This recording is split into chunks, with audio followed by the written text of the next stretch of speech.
Después del Vaticano II se han escrito bastantes cosas sobre el sacramento de la Eucaristía, específicamente pues lo que nosotros llamamos la misa, ¿no? La misa, todo el aparato ritual de ese sacramento. Pero en los últimos años hemos sido enriquecidos con una serie de documentos de los santos padres, Juan Pablo II y Benedicto XVI, y de la Congregación para el Culto y la Disciplina de los Sacramentos, que nos enriquecen. Estos son los principales de los últimos años. Primero que encontramos, en orden cronológico, es la carta encíclica Ecclesia de Eucaristía. La Iglesia vive de la Eucaristía. Es una carta encíclica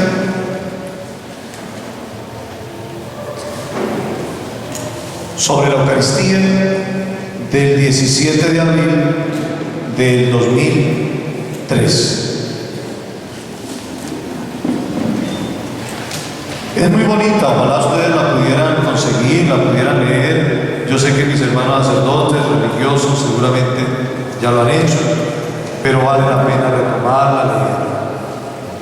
Hay muchas cosas realmente muy ricas, pero yo solo leo lo siguiente, que me parece interesante, por lo menos que nos quede allá sonando, acompañando durante toda la mañana en lo que vamos a ir hablando. Dice lo siguiente en el número 52, una parte del número 52.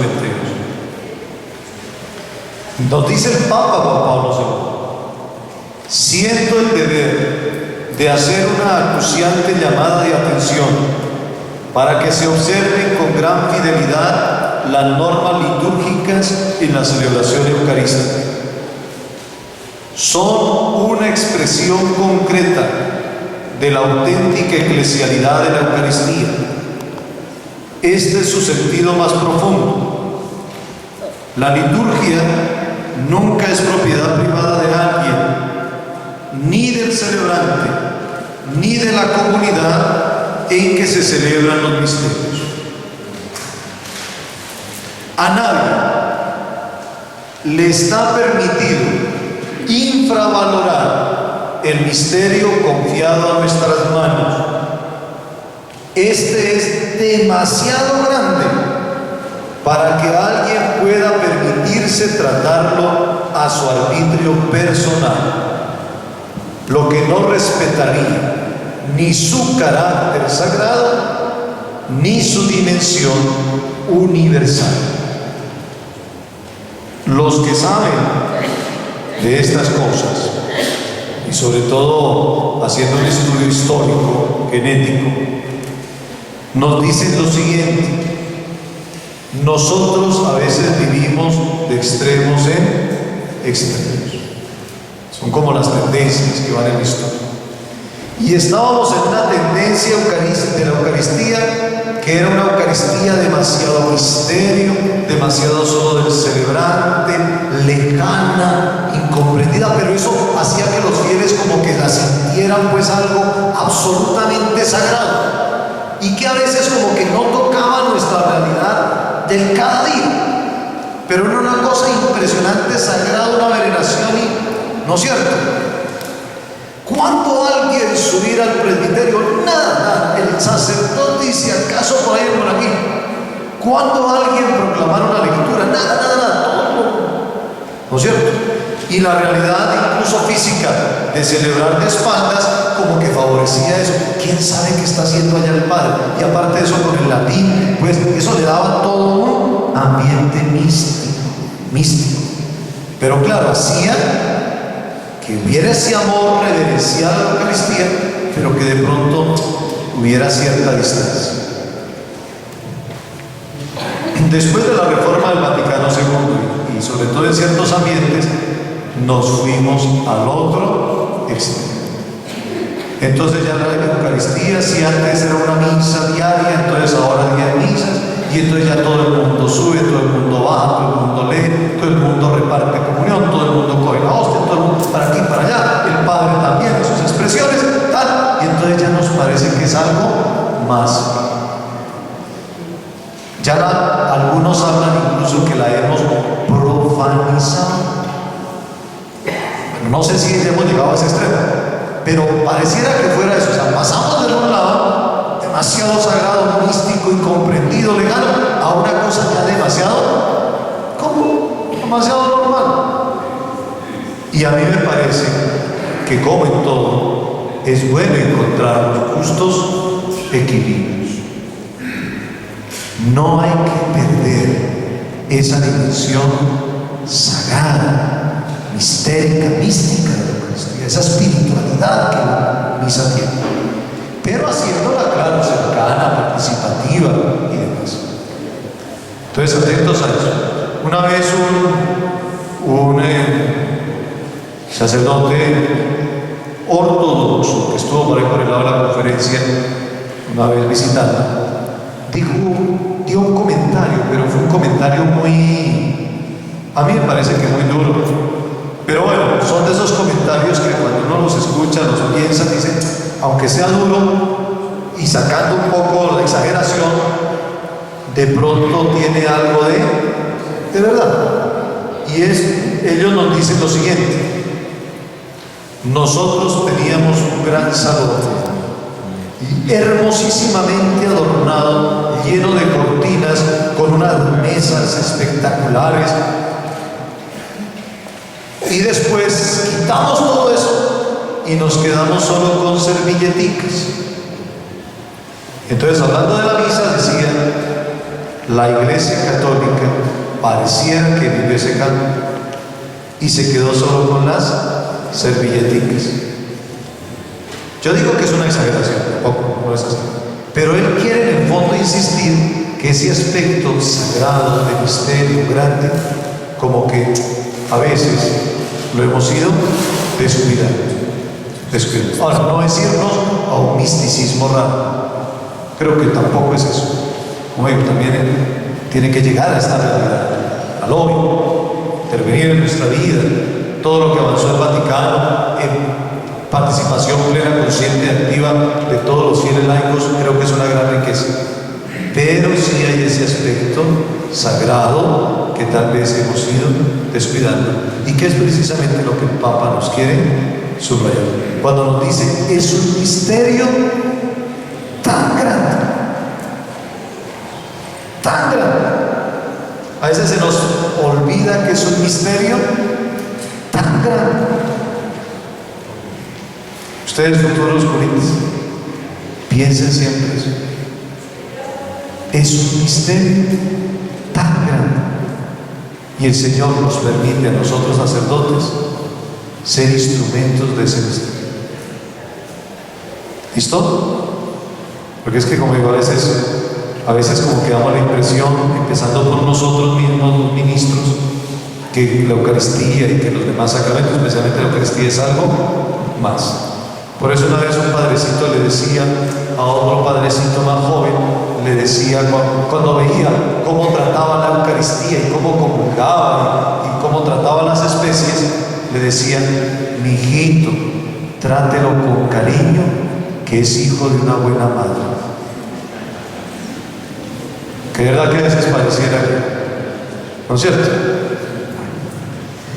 El misterio eucarístico no consiente reducciones ni instrumentalizaciones, también nos dice el Papa en este documento. Bueno, el Papa impedía que la congregación para el culto divino y la disciplina de los sacramentos, bueno, aquí viene el esquema de esa carta del Papa, Iglesia de Eucaristía Vivente.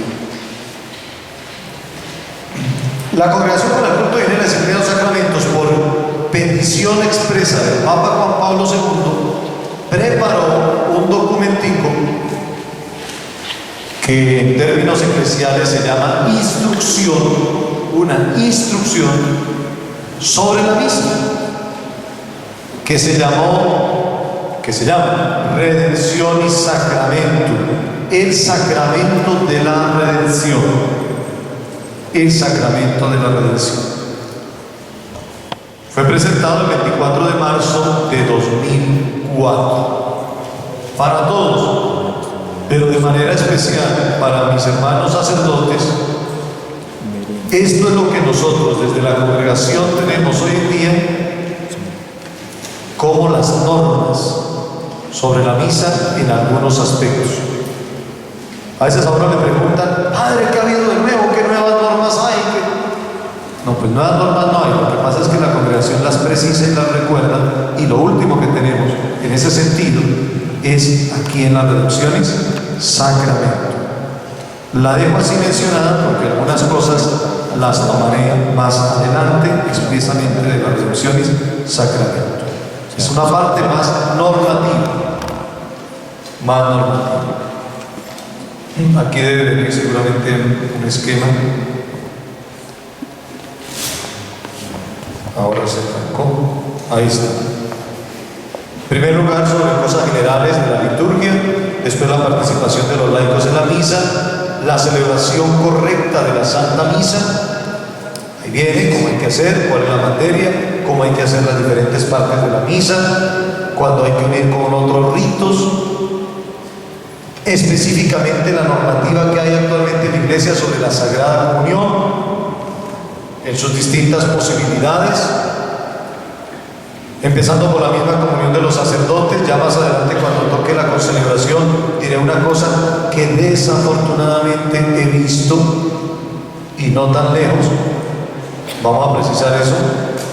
Otros aspectos de la misa y bueno, toda esta realidad. El ministerio extraordinario de los fieles laicos en la misa, que eso hay que saberlo entender. Y hay un capítulo octavo que es más como para nosotros hermanos sacerdotes, de pronto los laicos no entienden tanto, en la realidad de los remedios, cuando se habla de los graviora de dicta o de dicta graviora, específicamente sobre la Eucaristía y la distinción de lo que llaman actos graves u otros abusos, lo que le corresponde al obispo diocesano, a la Santa Sede y demás. Bueno, el Papa Juan Pablo II, ya casi como herencia, convocó a la Iglesia a un especial año de la Eucaristía. Y con motivo de ese especial año de la Eucaristía, nos regaló esta carta apostólica que toma las palabras de los discípulos en su camino de Emaús. Quédate con nosotros, Señor. Mane nobiscum Domini en latín. Quédate con nosotros, Señor. Nos la regaló el 7 de octubre del 2004 para iniciar el año especialmente dedicado a la Eucaristía. Tiene muchas cosas, pero a mí personalmente, muchas, nos da una riqueza en su enseñanza, pero a mí personalmente me toca mucho el capítulo 3, que era una de las cosas que les comentaba hace un momento.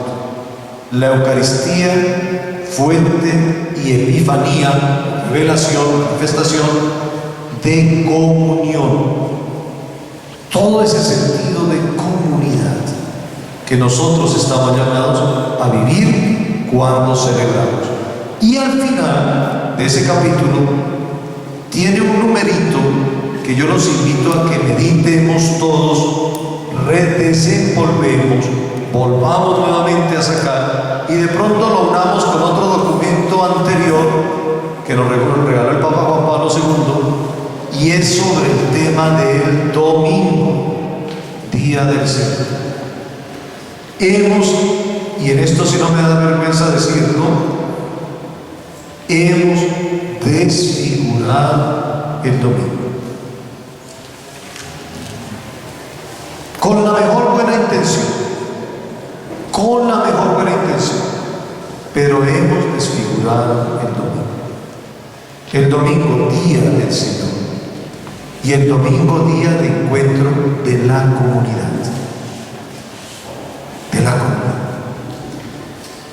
Yo lo entiendo por la parte práctica, económica, pero a nivel litúrgico y de teología litúrgica, quiero especialmente mis hermanos sacerdotes que me entiendan lo que voy a decir a nivel de reflexión de teología litúrgica. Yo no entiendo por qué celebramos tantas misas un domingo. Y no entiendo cuando uno va a una misa y están 10, 15 personas. ¿Y van por qué? Porque van los que van por la intención que pidieron. O sea, no es que yo voy como encuentro de la comunidad a celebrar mi fe. Ustedes, los que estuvieron en el encuentro anterior, recordarán que yo insistí que el problema de la liturgia hoy en día no es un problema de normas, sino es fundamentalmente un problema de fe. De fe. Y que a la liturgia, especialmente la misa, ¿quiénes son los que van? Se supondría que tienen que ir son los que tienen fe, que van a vivir y celebrar su fe. No simplemente a un rito externo, por una intención, con un aspecto devocional y basta. En esto tendremos seguramente que meditar mucho. Claro, esto va unido a unos aspectos prácticos. Yo comprendo. Los que son párrocos que tienen que responder también con la comunidad, tienen que responder con la economía. Yo sé eso. Pero yo creo que estamos llegando a un límite en la iglesia, no aquí, no en la iglesia, en el que el replanteamiento de financiación de la iglesia se tiene que hacer serio. Porque hasta que no vayamos cada vez más logrando que economía de iglesia y sacramentos, especialmente Eucaristía, vayan tan de la mano, no vamos a superar muchas cosas. Es un reto. Yo no le digo si es malo o bueno, es un reto. Y como digo, yo comprendo esta tarea. Y yo comprendo un sacerdote que dice, no, es que entre semana pues, nadie me aplica una intención y solo el sábado y el domingo me la aplican y si yo no celebro, entonces ¿yo qué hago? Yo entiendo eso. Yo entiendo también que a veces hay presiones de las personas, no, es que el padre se no me celebra tal cosa. Yo entiendo eso. Pero sí digo que a nivel de iglesia en general tenemos que entrar en una reflexión más profunda. Más profunda. No, es que necesito celebrar 10 misas en mi parroquia porque es que necesariamente si no celebro esas 10 misas toda la gente no me va a poder asistir a la Eucaristía en esa visión de expresión de fe de comunidad. Bueno, esa sí es una motivación. Pero si es solamente la motivación por la intención de la misa, por petición de un grupo, de una familia, yo sigo ahí, nos falta mucha reflexión. Pero esto va unido a otras realidades. Pero yo sí diría, hay que rescatar el sentido del día domingo. Lo estamos dejando robar. Estamos dejando robar. Y el domingo como domingo tiene una base fundamentalmente de fe. Todos los que quieran estudiar la historia del domingo se darán cuenta que está a la base la experiencia de fe de las comunidades. Pero no toco más ese punto. Entramos al pontificado del Papa Benedicto XVI. Interesante que uno de sus primeros regalos que nos hizo fue una exhortación apostólica posinodal. ¿Qué quiere decir esto para mis queridos hermanos laicos? Los obispos se reúnen, representantes de obispos de todo el mundo, y van reflexionando según los convoca el Papa para reflexionar sobre unos temas específicos que se van trabajando. Una vez fueron citados para reflexionar sobre el tema de la Eucaristía. Ahorita están siendo convocados para el próximo año para tomar el tema de la nueva evangelización, de la evangelización. Entonces, como resultado de ese trabajo, los obispos le presentan sus conclusiones al Papa. El Papa toma esas reflexiones, esas conclusiones, las mira, las ora y elabora un documento. Él lo presenta, seguramente tomando muchas de estas reflexiones que se hacen en esa reunión de obispos que se llama sínodo de los obispos, y él las escribe, las coloca, seguramente con su equipo, y nos regala esos documentos que se llaman exhortaciones apostólicas postsinodales, o sea, después del sínodo. Entonces, después de ese sínodo que tomó el tema de la Eucaristía, el Papa Benedicto XVI nos presenta este documento que se llama Sacramentum Caritatis, Sacramento de la Caridad. Y es un nombre muy bonito que el Papa quiere redescubrir de la Eucaristía. La Eucaristía es fundamentalmente sacramento de la caridad.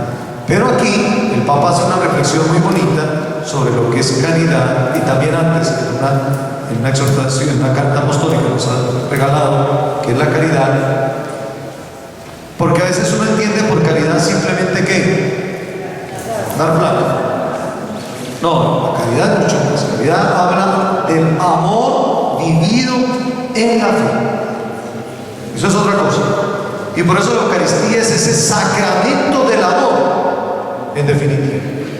Del amor de Dios para nosotros, del amor de nosotros para Dios, pero también el amor que estamos llamados a vivir los unos por los otros. Ahora, que ese amor se vaya después a ser mucho más práctico, concreto, en la ayuda material, física al más necesitado, sí. Sí. Y por eso la Eucaristía va a tener también esa proyección social. Sí, la Eucaristía debe tener también esa proyección social.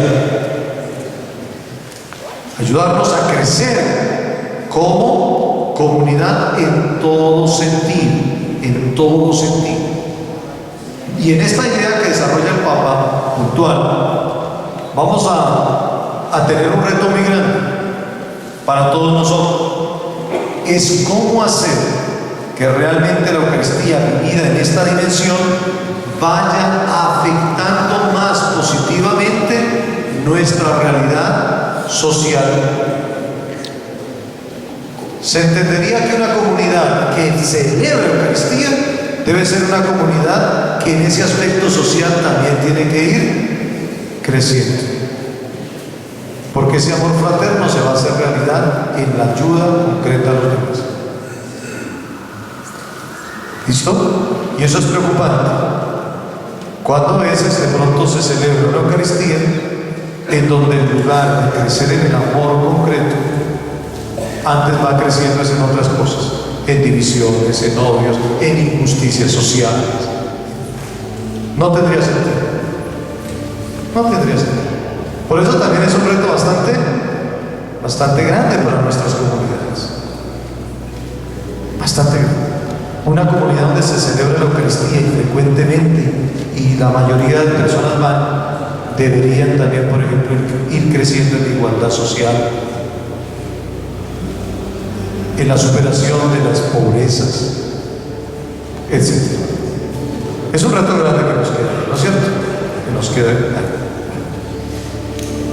Y después de este documento, que ese fue el 22 de febrero del 2007, el Santo Padre Benedicto reflexionó sobre un tema particular, que es la palabra de Dios, y de manera específica, en varios puntos, la palabra de Dios en la liturgia, por lo mismo la palabra de Dios en la misa. En la misa. O sea, esta exhortación apostólica también postsinodal sobre la palabra de Dios, Verbum Domini, del 2010, toca muchos aspectos de reflexión de la palabra de Dios, pero en un capítulo le dedica bastante tiempo de reflexión a la palabra de Dios en la liturgia, y por lo mismo en la misa. En la misa. ¿Listo? Entonces también para que tomen eso. Claro, aquí también habla de la palabra de Dios en la catequesis, la palabra de Dios en la proyección social, etcétera, etcétera. O sea, es mucho más amplia, pero es importante recordar. Esto es lo que tenemos hasta hoy en día de manera actual, concreta, en torno a estos temas litúrgicos como documentos oficiales de la Iglesia. Seguramente hay muchos autores que nos regalan cantidad de documentos, de libros, pero quería yo presentarles estos. Invitarlos a que ojalá los tengan, invitarlos a que ojalá los leamos en las comunidades, deberían ser tema de, ojalá de lectura, de meditación.